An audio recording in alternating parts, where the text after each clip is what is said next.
about not overworking your body. So for a beginner who is starting out in MMA, how much time would you recommend that he or she trains per day, or and how do you suggest a routine that they should follow? A very basic routine that see, I can tell you that what works best for you is what works best for is what will only work for you, blah blah blah. I can give you that answer, but a solid 3 times a week, maybe 1.5 hours a day, is what I did for the first 2 years of my MMA training. When I turned 15, that's all I was doing. I was doing three days a week, 1.5 hours a day, and that's a pretty solid workout, man. Where one day was striking, one day was grappling, one day was sparring. Fairly simple. Everybody can do that, and everybody can go to class and throw 10 roundhouse kicks on each leg. They can throw 10 jabs, crosses. They can throw 10 uppercuts on each hand. So there's ways of building up your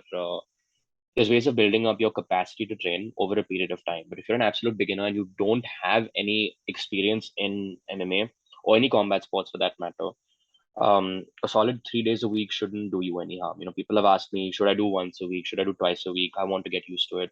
I say do a solid 3 times a week, because the only way you can do it is you're gonna throw yourself head first, provided you have a good team and a safe team that you're working with.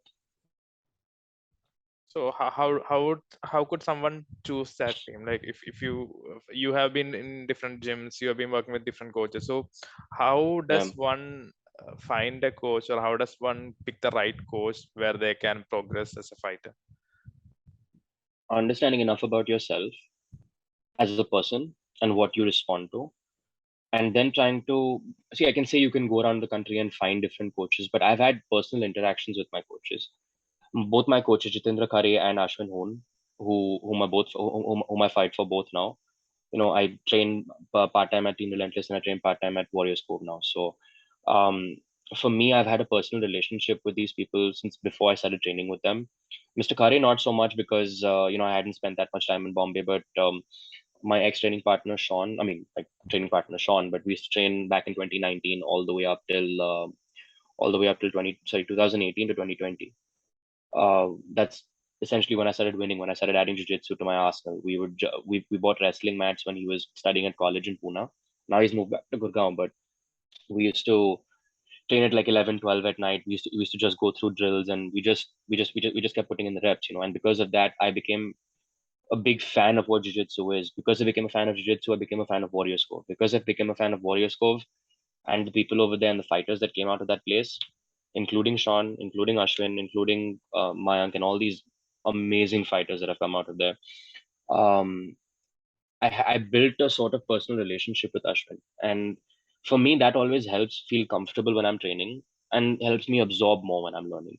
So if you start to feel comfortable with your coach and you're absorbing everything they're saying, I think that's when you find the right coach for you, and you're not getting injured as often, So there's also this because process of you yeah. try to people try to avoid getting injured when you go to training, but you need to understand that this is a contact sport. You're going to get injured whether you want to or you don't. So people get disheartened every time they step into an MMA gym and they get hurt. It may happen on your first day. It may happen when you're feeling like a killer 3 years later.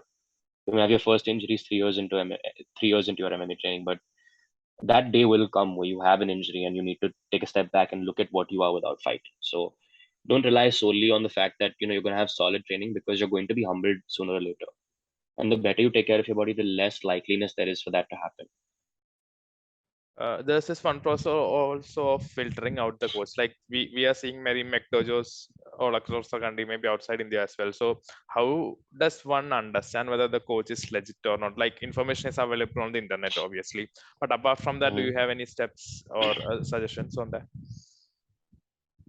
Um, that's a great question, man. But the only way I've been able to filter out good and bad coaches in my life. See, I've never had the misfortune of having a bad coach, but because I've had great coaches, I can recognize what a bad coach looks like. Um, I brought up the point about educating yourself on the right things to do or the correct things to do in MMA earlier in the episode. But when you listen to enough podcasts, when you listen to enough fighters speak about coaches, when you listen to enough coaches speak and see a success rate with fighters, you see what things are working and you see what things don't work. For me, I threw myself into that. I threw myself into this sport, and that helped me kind of be a little suspicious about everything everybody does to help me. And I think that aspect of me being very suspicious made me read people in a way where I can tell the difference between a good and a bad coach. But like I said, thanks to me listening to the right people initially and having the good fortune of doing that, I'm able to understand what a good and bad coach looks like. And I can very fairly say that I've never had a bad coach in my life. Every coach that I've had, including Ismail Haji, including Jitendra Khare, including Ashwin Hon, and my strength and conditioning coach, Vinay Kadam. I can't forget about him. I never talk about him, but that's because he's a very private person. But again, all these people have been a big part of my life. I've not wasted time thinking about what everybody else thinks, just these important people in my life.